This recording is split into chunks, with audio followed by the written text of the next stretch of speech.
Assalamualaikum warahmatullahi wabarakatuh.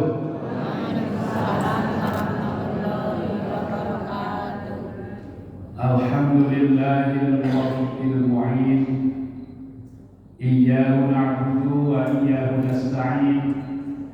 Wassalatu wassalamu ala nabiyyina Muhammadin wa ala alihi wa ashabihi wa man tabi'ahum bi ihsanin ila yaumiddin. Qala ta'ala subhanaka la ilma lana illa ma 'allamtana innaka antal alimul hakim. Shadaqallahul 'azim. Amma ba'd. Yang saya hormati Takmir Masjid Baitur Rahim Lumpia Satria Batang Soka Pak Sigi. Yang saya hormati Ketua Panitia Rakyat Ramadan Pak Ibu Sino. Yang saya hormati pengurus Majelis Taklim Markatus Sholiah Masjid Baitur Rahim Batang Soka, Bapak dan Ibu saudara sekalian hadirin rahimahullah. Bersyukur kepada Allah Subhanahu wa taala, pagi hari ini kita bersama-sama hadir di masjid yang luar biasa ini. Masjid yang insyaallah mubarakah, manfaat bagi meningkatkan kualitas iman dan takwa kita, dan kita semuanya hadir di tempat ini dalam keadaan sehat walafiat. Mudah-mudahan kehadiran kita, silaturahim kita menjadi jembatan silaturahim kita di surganya Allah. Allahumma amin. Salawat serta salam senantiasa tercurahkan kepada uswatuna wa qudwatuna Nabiyyuna Muhammad sallallahu alaihi wasallam, pada para keluarganya, para sahabatnya, dan umat Islam yang selalu istiqomah mengikuti ajaran-ajarannya.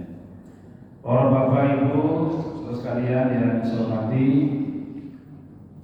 saya menyampaikan terima kasih atas kesempatannya bersilaturahim pada pagi hari ini. Ini sungguh luar biasa, dan bagi saya ini penghormatan, bagi saya pribadi untuk diberi kesempatan bersama-sama bersilaturahim dengan para jamaah Masjid Baitur Rahim yang luar biasa. Tidak semua masjid seperti ini situasinya. Ini tandanya bahwa masjid ini makmur. Makmur itu artinya ramai kegiatan. Itu artinya masjid ini tampak jelas memberikan manfaat kesejahteraan lahir dan batin bagi jamaahnya. Karena itu kami sampaikan terima kasih hadir di tengah-tengah Bapak Ibu dan para jamaah rahimahullah. Alhamdulillah, majelisnya sehat saja Ibu. Sehat jasmani, sehat rohani gimana? Sehat dompetnya sehat? Mandan. Jasmani sehat, rohani sehat, dompetnya mandan. Tapi jelas sehat nih kino, semua sedoyo nih jadi. Yang betul sehat nih kok, panggilan betul tidak tinggi. Namanya sehat jasmani rohani dan sedoyo nih. Penting ini sehat ya. Niki kula jenengaken bab kaidane kali makanan minuman. Jadi kaidah mengkonsumsi. Panjenengan mau sahur? Sahur. Tapi nek Bu. Lawe nopo?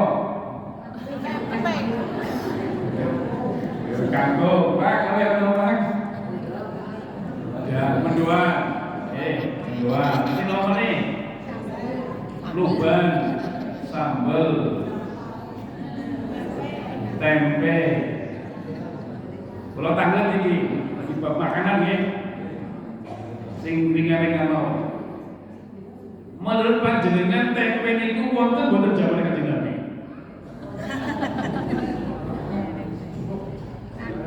Wonten Pak? Tempe. Wonten mendoan? Gedung goreng? Arem-arem? Jaman Kanjeng Nabi. Dan terus sing panjenengan mau napa konsumsi niku jaman Kanjeng Nabi boten wonten niki. pertanyaannya. Ya, pertanyaan sing kapan sing diakui bendina. Niku kira-kira mendoa niku halal apa haram?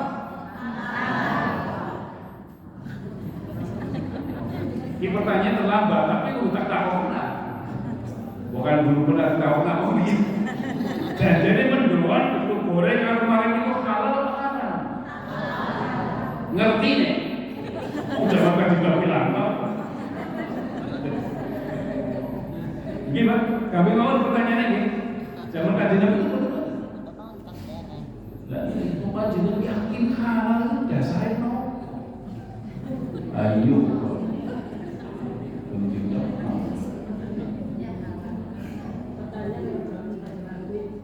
Apa?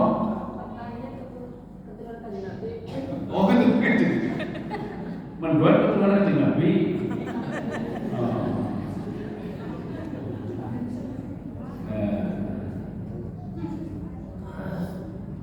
Waktu sih jawab nih, Pak?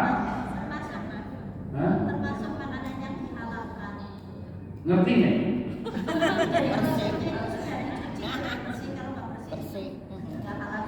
Oh, dicuci bersih. Pokoknya sampai dicuci bersih ya halal deh.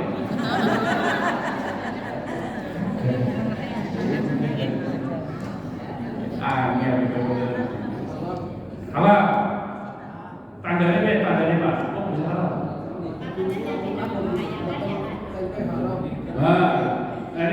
Ini jawaban saya nih. Kenapa mendoan halal? Sebabnya wonten Al-Qur'an wonten hadis maupun sing mengatakan halal. Nah ini gini bicara. Ini jawaban logika. Tapi itu saya ini. Nawi babi halal, haram. Sebabnya wonten ayat Al-Qur'an ya. Hurrimat 'alaikumul maitatu wad-damu wa lahmul khinzir, jelas. Hurrimat 'alaikumul maitatu, haram atas kalian darah. Darah apa yang haram? Apa semua darah haram? Tidak. Darah yang haram itu menurut ayat yang lain adalah audam masfuhan, darah yang mengalir. Yang boleh sapi, keluar darahnya, itu kan mengalir ya, kemudian dibekukan, terus dimakan jadi apa itu? Dimakan jadi apa? Nah itu haram, itu haram ya. Sapi, hatinya sapi itu ajaran doyan betul. Dia dimasak apa nih? Rendang, hati loh. Sambal goreng. Hati itu darah boten itu. Hakikatnya darah, jantung. Tapi dia tidak mengalir, maka halal.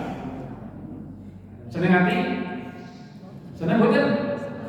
Nek mangan hati? Makan hati? Ora seneng.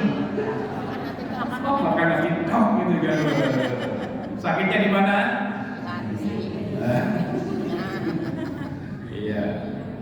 Nah, ya saya ingin mengatakan bahwa orang Islam itu tidak sekedar makan, tetapi harus dipikir apakah yang dimakan itu kategorinya halal atau kira-kira si orang agama Islam kira-kira makan ngentung itu mempertimbangkan itu.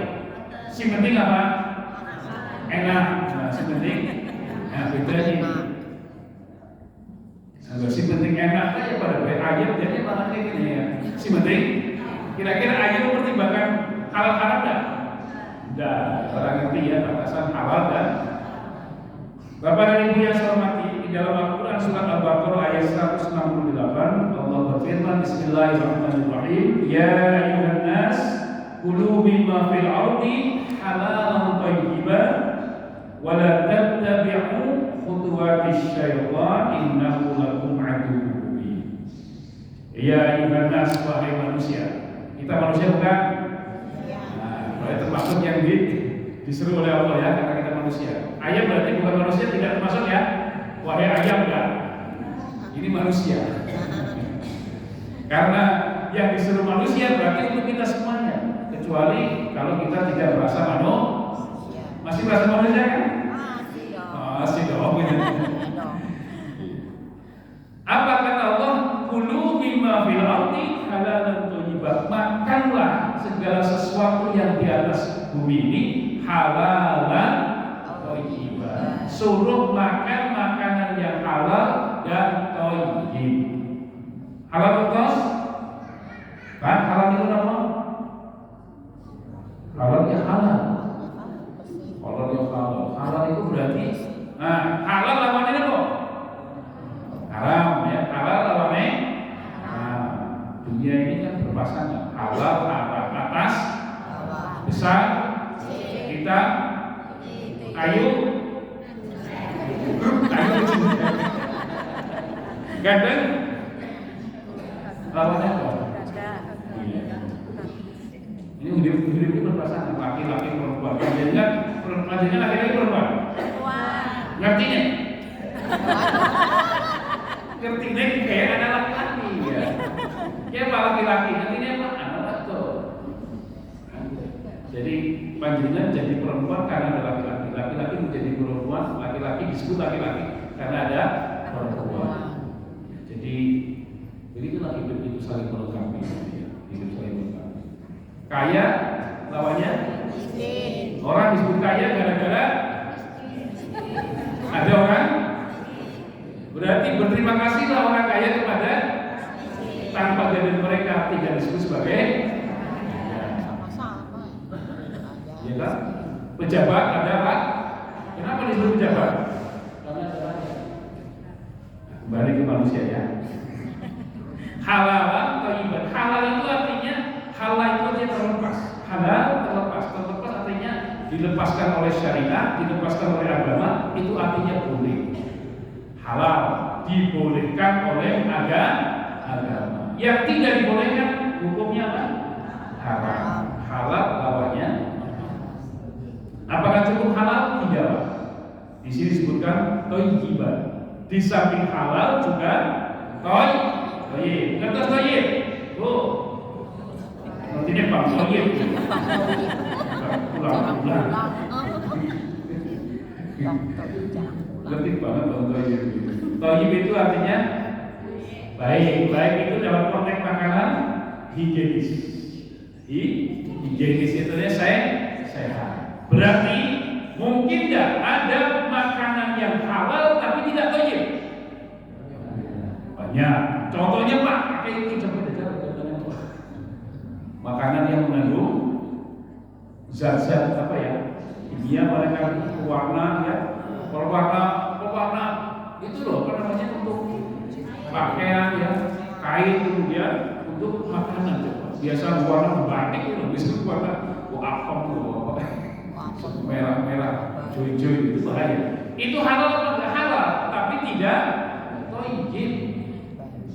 Atau dibanding makanan itu thayyib tapi tidak mungkin. Ada begitu. Islam mempersyaratkan dua hal sekaligus, halalan thayyiban. Atus menduan ya tempe halal thayyib ya. Halal thayyib. Tapi kalau halal tempe itu barang halal tapi diolah dicampur haram, itu sebut di mana? Haram. Ayam, ayam halal haram.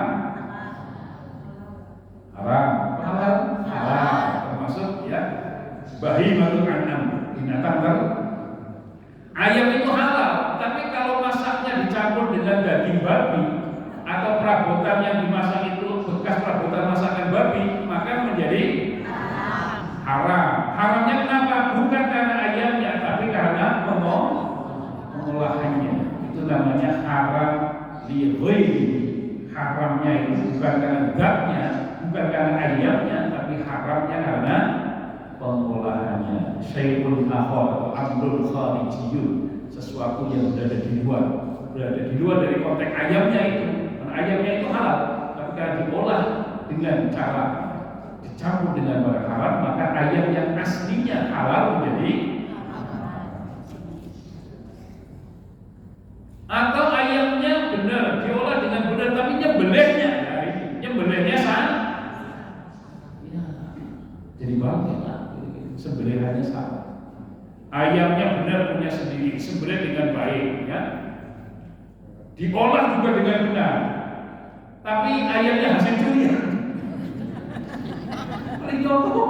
Kalau haram, jadi ada haram itu didatihi, ada haram diwajib.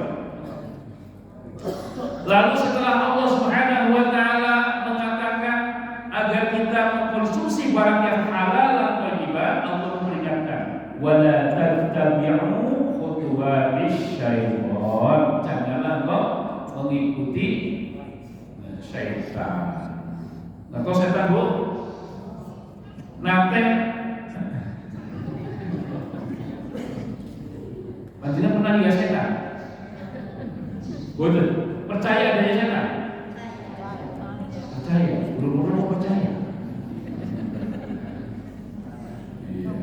Ya karena orang bodoh tapi yakin dan percaya, gitu ya. Itu namanya iman. Malaikat juga percaya ya, meskipun tidak tahu iman. Tapi kalau orang tahu, yakin karena pengetahuan, itu namanya ilmu. Yakin karena tahu, itu namanya yakin tapi tidak tahu, iman. Biasanya ada gitu. Jadi jangan mengikuti setan. Kalau Rasulullah itu cara makannya gimana? Rasulullah itu katanya beliau makan itu makannya sedikit. Kalau kita dikit-dikit. Jadi kalau Rasulullah makannya sedikit, kalau kita bedanya dikit-dikit. Dikit makan. Rasulullah itu berhenti sebelumnya. Kalau kita kenyang dulu baru beda mati. Beda. Ya Rasulullah dulu makan pakai 3 jari. Ya sunnah pakai 3 jari. Kenapa 3 jari? Karena yang dimakan kurma. Kalau Rasulullah makannya 5 jari kurma direok. Tidak etis. Maka 3. Jadi bajunya jalan 3 jari, pokoknya 3 jari sunnah 3 jari. Kalau saya pakai sendok jajan malah saya ngasih. Sunnah Rasul malah saya ngasih 3 jari. Orang sunnah malah makruh. Padahal juga pesta perkawinan boleh orang itu sunnah bayar nggak gitu konteksnya. Jadi kenapa 3 jari itu harus dilihat ilat hukumnya adalah dalam rangka etika. Karena jenis makanannya itu makanan kurma. Ini 3 jari loh. Nah, kembali ke sini. Jadi prinsip dalam Islam itu makanan itu harus halal. Jadi jangan mengikuti langkah setan. Karena itu dalam Islam makan itu adalah bagian dari ibadah. Ya. Kalau orang Islam makan itu makanan yang halal, tidak mau yang haram, itu artinya dia makan sesuai dengan perintah agama. Gimana? Sesuai dengan perintah Allah, sesuai dengan anjuran Al-Quran. Kalau orang melaksanakan sebagaimana anjuran Al-Quran, berarti melaksanakan kebaikan betul. Dan kebaikan ibadah betul. Ibadah. Jadi makan itu ibadah, tidak sekedar untuk menyambung hidup.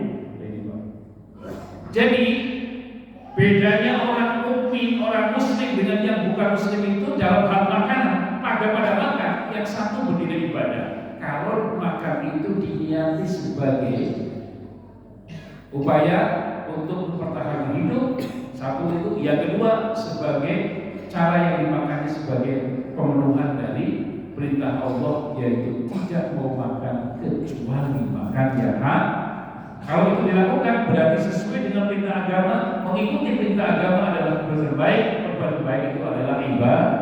Berarti makan itu juga memiliki aspek ibadah. Karena itu makan itu bagian dari memakan makanan yang halal, itu bagian dari perintah agama. menjalankan keyakinan agama, maka negara, nah ini Pak, negara wajib melindungi soal makanan. Makanya sekarang ada undang-undang jaminan produk halal, undang-undang PJPH. Jadi undang-undang jaminan produk halal dari siapa? Dari pemerintah.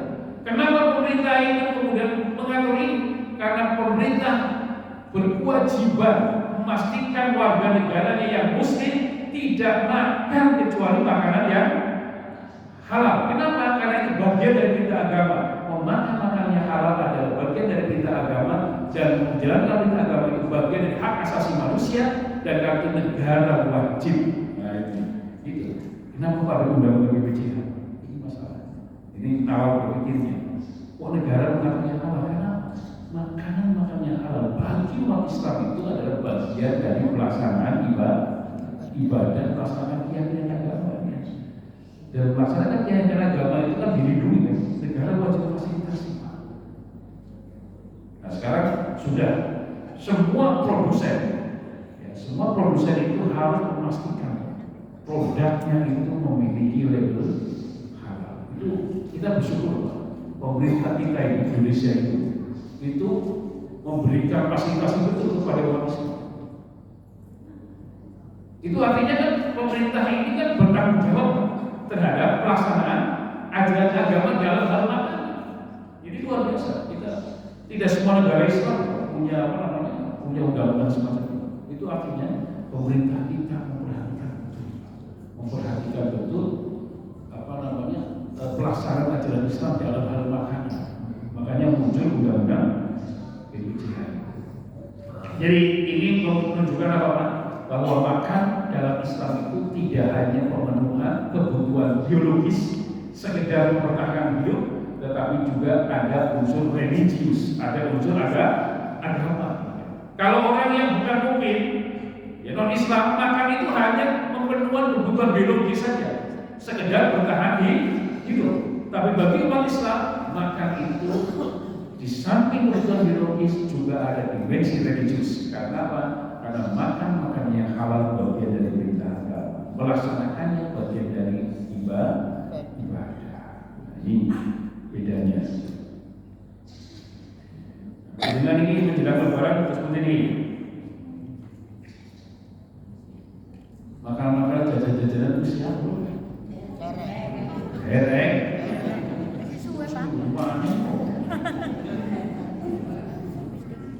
Biskuit apa? Padahal kombuan isinya.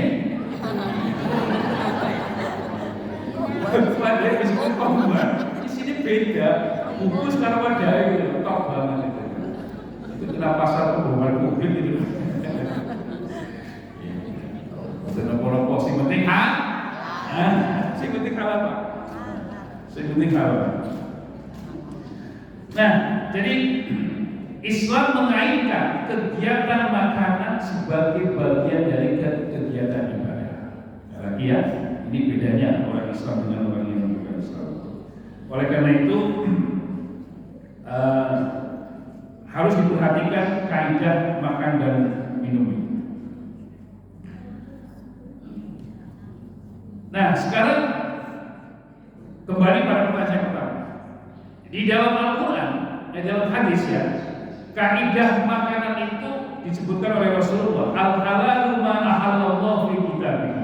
Segala sesuatu yang halal adalah segala sesuatu yang dihalalkan oleh Allah dalam Al-Quran. Di kitabih. Misalkan tadi, hurrimat alaikum al-maitatu wad damu wal lahmu khinzir, diharamkan kalian makan darah bangkai. Bangkai ngerti? Apa? Badan. Maitatu wad damu wal lahmu khinzir. Nah, itu barangnya diharapkan. Bangkai itu haram kecuali ada yang halal Pak. Apa Pak? Illa sama wal jarad. Apa itu? Ikan dan belah. Panjangnya gak ada berubah. Buah apa sih gede mati Pak. Mati. Halal apa haram? Halal sih, penting kolu apa orang?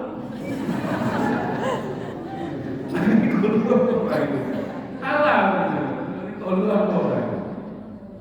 belalang. Belalang itu walang ya.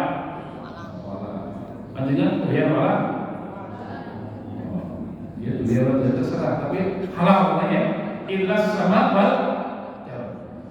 Jadi ada pengecualian. Nah, di luar itu bagaimana? Jadi yang halal jelas, yang haram juga jelas. Nah, yang kedua adalah yang ketiga, wa masakata anhu fa huwa mimma afa'ahu. Hewan yang tidak dinyatakan halalnya atau barang atau makanan yang tidak dinyatakan halal, tidak dinyatakan haram. Ya, tidak dinyatakan halal, tidak dinyatakan termasuk menjual, bentuk goreng, arem-arem.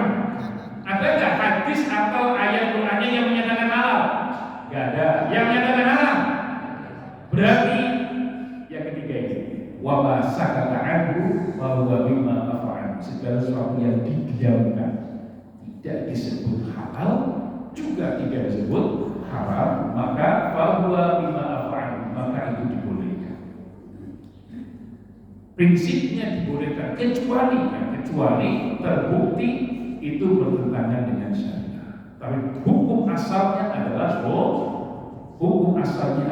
halal.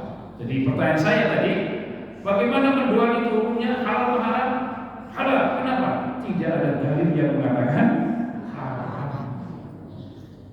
Itu prinsipnya. Jadi yakin ya? Yakin. Haram-haram? Halal. Yakin.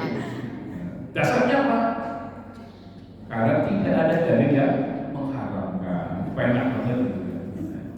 Itu kaidah dasarnya. Kaidah dasar tentang halal dan haram ya di dalam ketentuan Al-Quran atau hadis. Kenapa? Karena pada dasarnya hukum asal segala sesuatu itu di dalam kaidah itu disebutkan innal asla fil asya al-wal-aqimah al-ibah. Pada dasarnya hukum asal segala sesuatu termasuk makanan al-aqimah itu adalah boleh. Hukum dasarnya adalah boleh.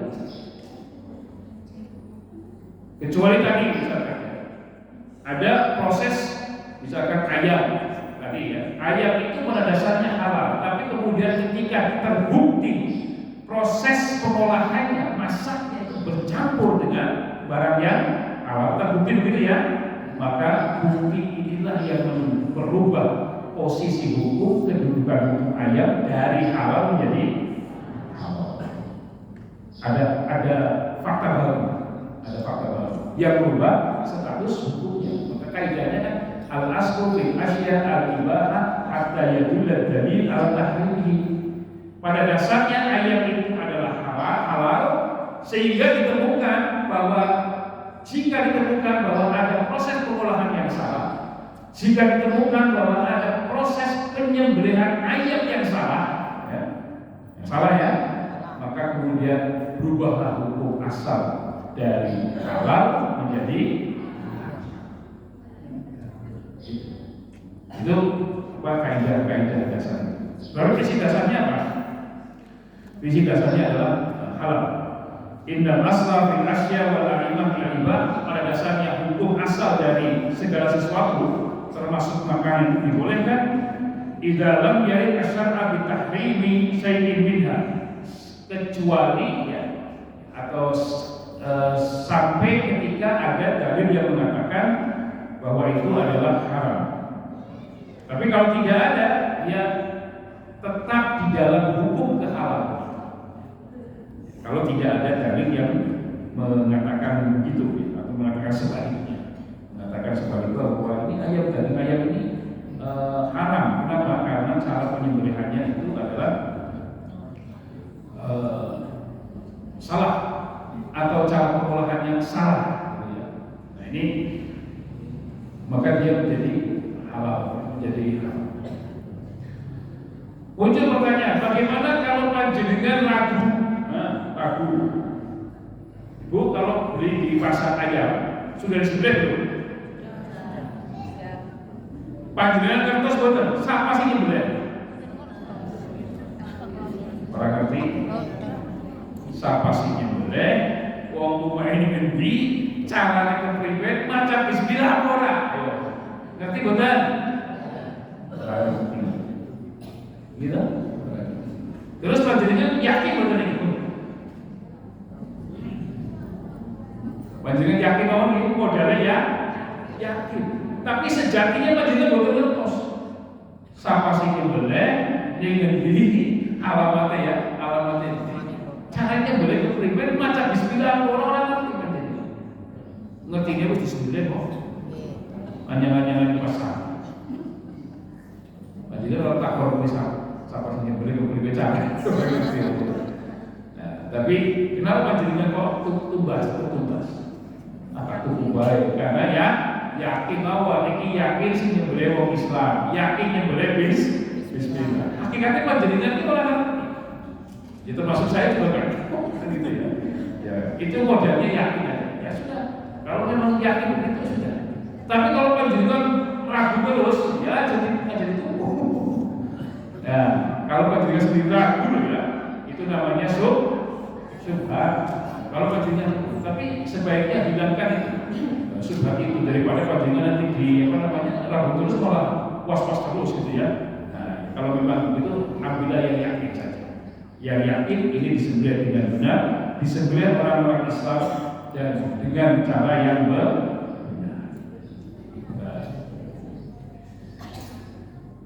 Ada pertanyaan? Tuh bapak-bapak.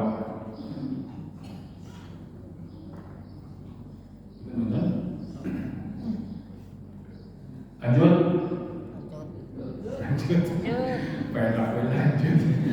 Pengen takut apa? Jadi ini kaidah makan dan minum. Prinsipnya makan dan minum yang halal. Mungkin ya dalam situasi tertentu orang tidak menemukan makanan kecuali makanan itu yang halal. Mungkin, okay. Contohnya misalnya ini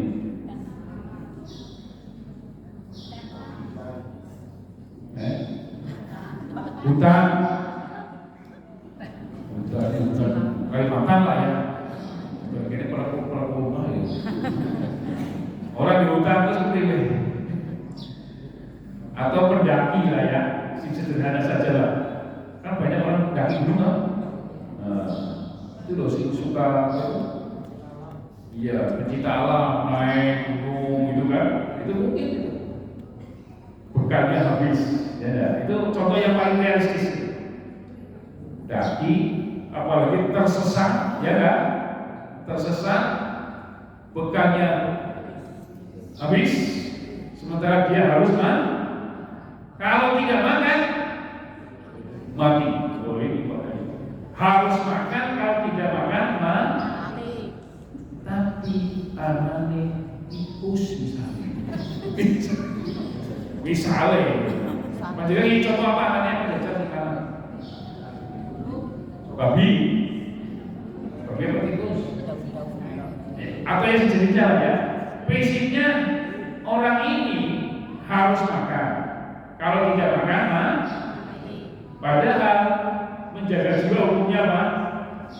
Menjaga jiwa hukumnya apa? Wajib. Berarti agar jiwa ini masih hidup, berarti harus makan. Berarti mencari makan hukumnya wajib. Kalau tanpa makan orang akan mati. Padahal menjaga nyawa kehidupan hukumnya wajib. Tetapi kenyataannya mana nasi dimakan anaknya haram, anaknya babi misalnya, apalagi ular misalkan atau tikus tadi lah ya contoh-contoh hewan-hewan yang haram. Nah pertanyaannya, misalkan dapat tikus, nah ini di mana boleh nggak makan tikus untuk kepentingan menyambung hidup? Kalau nggak makan ini namanya orang dihadapkan pada apa? Pada situasi darurat. Nah, darurat itu apa? Pepet itu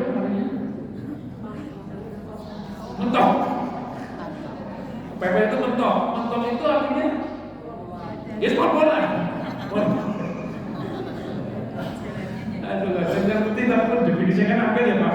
Darurat mesti ya pol-polan lah, pokoknya mepet itu. Coba ibu, tidak tahu. Sama, mentok, pepet, pol-polan, terpaksa. Ya, mengancam. Iya, itu ukurannya mengancam jiwa. Pepet, mengancam jiwa. Darurat adalah situasi di mana orang dihadapkan pada tidak ada pilihan. Cocok ya? Tidak ada pilihan kecuali itu kan. Situasi di mana orang dihadapkan pada tidak ada pilihan kecuali kudu mangan tikus. Orang mati. Nah, itu ancaman jiwa tadi ukurannya ya. Ancamannya jiwa. Kalau tidak makan mati. Itu namanya darurat. No choices, tidak ada pilihan. Nah, dalam situasi semacam ini ya, situasi darurat, maka membolehkan sesuatu yang pada awalnya tidak boleh, menghalalkan sesuatu yang pada dasarnya haram. Artinya apa? Jika situasi semacam itu ya makan daging tikus untuk kepentingan menjaga kehidupan ini, maka dibolehkan karena alasan darurat. Nah, itu dasarnya apa? Ya, di dalam Al-Quran surat Al-An'am ayat 145. Al-Quran surat Al-An'am 145, Allah berfirman, Bismillahirrahmanirrahim, faman ittara ghaira baghin wala 'adin fa inna rabbaka ghafurur rahim. Fa inna rabbaka ghafurur rahim. Barang siapa yang dalam keadaan darurat, faman ittara, terpaksa gitu ya, sedang dia tidak menginginkannya, artinya pada dasarnya dia tidak mau makan tikus ya, tetapi karena kalau tidak makan mati, jadi terpaksa, maka dia makan itu. Maka tidak melampaui batas ya, tidak melampaui batas, maka sesungguhnya Tuhan Maha Pengampun, artinya dibolehkan. Paman itu rohil bahi wala atin fala isma alaih. Ayat yang lain, maka tidak ada dosa. Dari sinilah maka para ulama fikih itu kemudian membuat kaidah ad-daruratu tubihul mahdhur. Ini kaidah hukumnya. Keadaan darurat membolehkan sesuatu yang dilarang. Jadi dibolehkan karena pertimbangan darurat. Jadi ada perubahan hukum ya, ada perubahan hukum dari tidak boleh menjadi faktornya apa? Situasi dan kondisi. Apa yang sudah kondisi?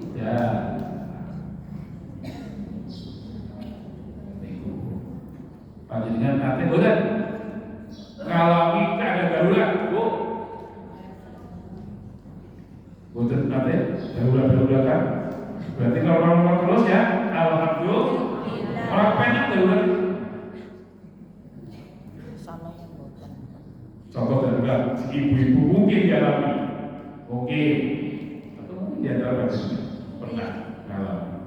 Daripada nggak makan lebih baik ada terasi sama garam sama Kalau terasi halal apa haram? Halal. Oke. Itu saya itu berarti masih dengan menggunakan yang sama.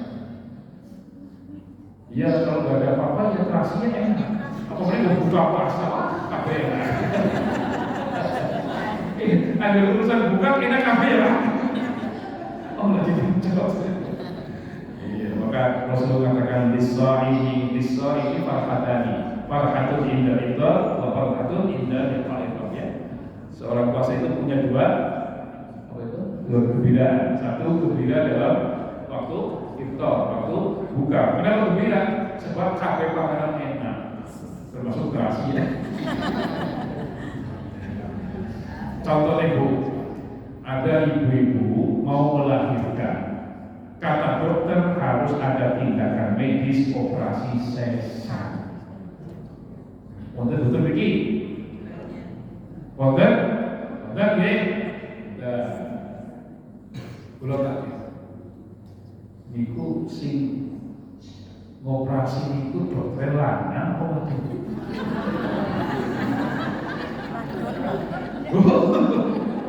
Lanang apa wadon dokternya jadi? Lanang gimana? Kira-kira waktu ngoperasi dokternya merba atau mulai?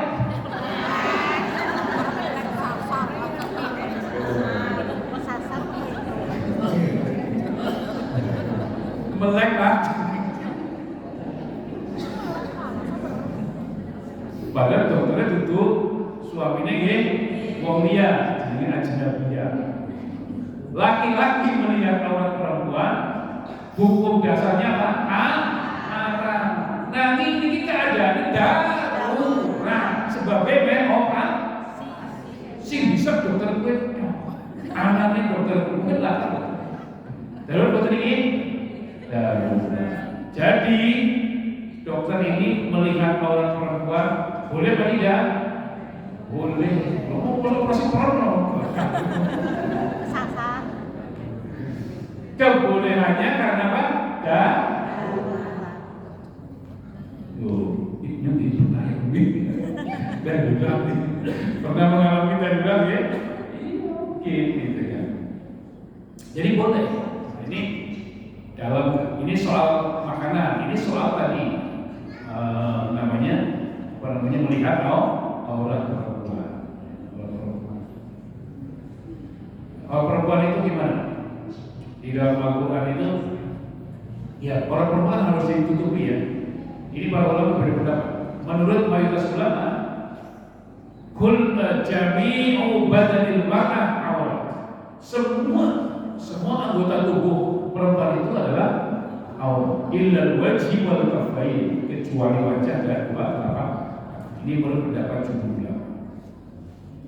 Ada pendapat yang bukan mayoritas yang kemudian pakai cadar itu pendapat ada pendapat itu, tapi itu bukan pendapat mayoritas ulama. Kalau saya ya ikuti mayoritas. Nah itu ada batasan aurat. Nah sekarang laki-laki melihat aurat perempuan yang bukan mahramnya itu haram. Tapi dalam keadaan darurat, contohnya tadi ya, tindakan medis berupa operasi sesar bagi seorang ibu yang melahirkan, maka dokter melihat aurat perempuan itu dibolehkan. Nah, tetapi kaidahnya nih, ad-daruratu yuqaddaru biqadriha. Keadaan darurat itu digunakan seperlunya.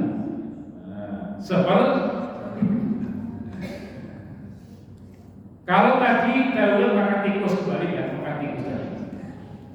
Ya kalau sudah kemudian hilang ancaman kematiannya mandek, ada terus ada yang enak. Pernah enak ya. Ada yang enak haram. Kenapa? Karena sudah tidak darurat. Jadi digunakan secukupnya sesuai dengan tujuan dasarnya. Kalau tadi soal materi untuk menyambung hidup, ya sekiranya kemudian ancaman kematian sudah juga kembali normal hukumnya, kembali ke ada terus tidak sama saja pada baik mau operasi. Kalau operasi sesarnya selesai, ya dokter aja terus untuk dikontinue. Jadi kalau sudah selesai operasi, maka kembali ke hukum asalnya, yaitu itu namanya kaidah hukumnya adalah ad-daruratu yuqaddaru biqadriha. Keadaan darurat itu digunakan sesuai dengan kepentingannya, sesuai dengan kadarnya, sesuai dengan keperluannya. Nah, itu kaidah-kaidah dasar ya, kaitannya dengan halal dan haram, berkaitan juga dengan hukum kedaruratan. Ya, pada dasarnya hukum Islam itu masih belum. Puasa hukumnya apa? wajib. Tetapi dalam hal orang itu wa in kuntum marda aw ala safarin fa iddatun min ayyamin, tapi kalau kalian itu sakit atau dalam bepergian safar musafir maka boleh tidak puasa. Kenapa musafir boleh tidak puasa? Karena dulu itu Pak, dulu orang bepergian itu kan masyarakat itu berat. Karena apa? Ya lintasan perjalanannya pada pasir, panas. Kendaraannya ada AC-nya apa? Nggak ada otak, panas juga kan? Berat. Maka Rasulullah mengatakan as-safaru qit'atun minal adab. Kata Rasulullah, as-safaru qit'atun minal adab. Bepergian adalah securi dari siksa. Karena itulah maka diberikan keringanan.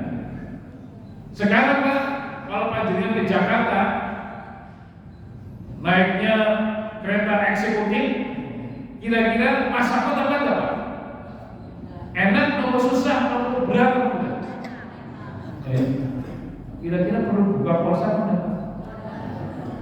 Malah bikin punya ureanya, malah kacang. Gimana? Atau naik kendaraan, naik mobil pribadi Alfa, yang mana?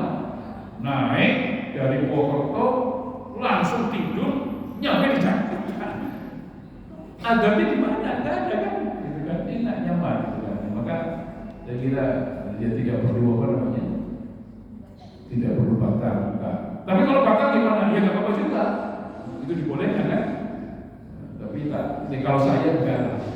Saya udah bolak-balik berapa? 3 kali ya ke Jakarta ya enggak juga. Karena nggak ada persoalan gitu kan. Antara safar dengan tidak gitu kan. Ya, kalau di mobilnya yang nyaman enak gitu ya, atau kereta gitu enak juga. Tapi di sini hukum Islam boleh kan?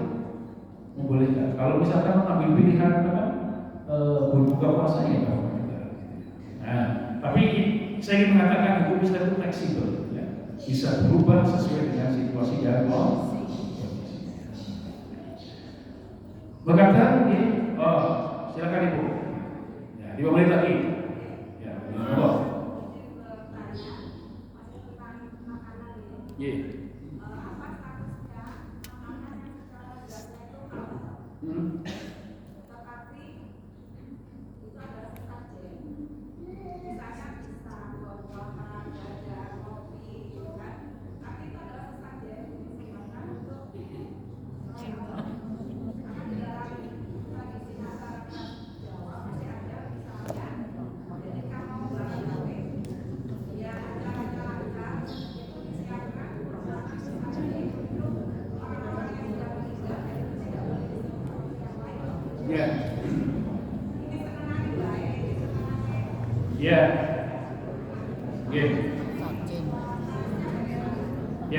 Ya itu tadi ada perubahan status ya, dari halal ke haram. Tadi saya katakan ada haram di dzatihi, ada haram di ghairihi. Haram di dzatihi itu memang karena zatnya haram, tapi di ghairihi itu faktor luar. Nah, kalau kemudian dari proses peruntukannya itu ya untuk satu kepercayaan memberi makan kepada sesuatu yang sesungguhnya tidak perlu diberi makan itu, malah dia orang dengan keyakinan itu artinya kan sudah ada apa namanya unsur-unsur kesyirikan. Nah dari sisi dari sisi status hukumnya saya kira sudah bergeser. Kenapa? Karena di situ ada unsur kesyirikan dan kesyirikan itulah yang kemudian gampangnya mengotori kehalalannya. Nanti berubah menjadi tidak boleh karena sejak dari sisi peruntukannya, bahkan niatnya itu dari sesuatu yang tidak boleh. Di dalam Al-Quran kan sangat jelas, wala talbisul haq bil batil. Jangan engkau mencampur adukan antara kebenaran dengan yang batil. Mencampur adukan antara tujuan yang halal dengan yang ada. Ya, makanan itu biarlah baca di Indonesia.